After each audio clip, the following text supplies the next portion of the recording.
Hi everyone, and welcome to the third video in our High Holiday Preparation video series.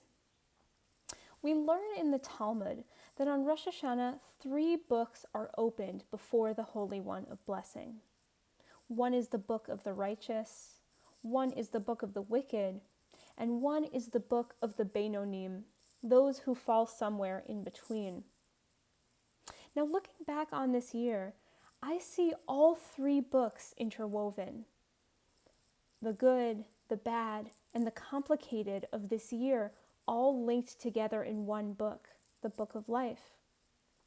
The year had a rhythm of ebb and flow, with moments of joy giving way to moments of pain, with failure giving way to possibilities, with despair giving way to hope, and sometimes back to despair. All was interwoven. At the heart of this ebb and flow of this year's Book of Life was the experience of loss and of grief.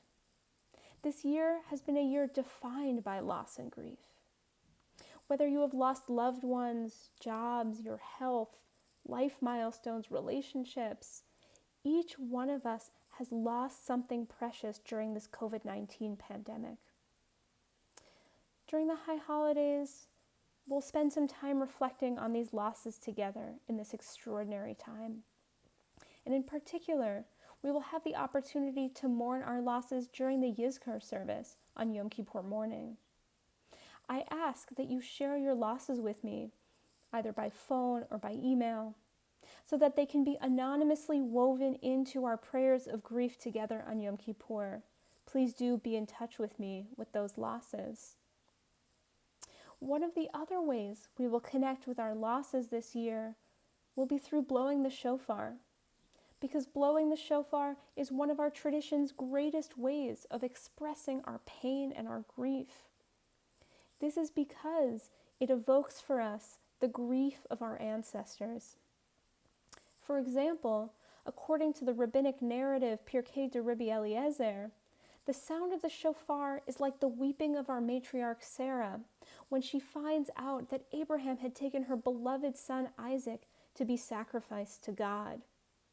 The Midrash teaches that she cried out in anguish 6 times, 3 corresponding to the 3 tikiyas of the shofar, and 3 corresponding to the 3 yevavot, or truas, of the shofar. In this way, the shofar too becomes our way of expressing our anguish and our grief. We blow the shofar as a way for all of us and each of us to wail. So with this, I invite you to reflect. What grief and what loss are you holding as we enter the high holidays in this extraordinary year? And what losses are you hoping to move through in our time of yearly reflection and renewal? As usual, I look forward to hearing your responses to these questions. You can reach me at rabbi@bethtorah.org. I look forward to hearing what's on your heart and your mind.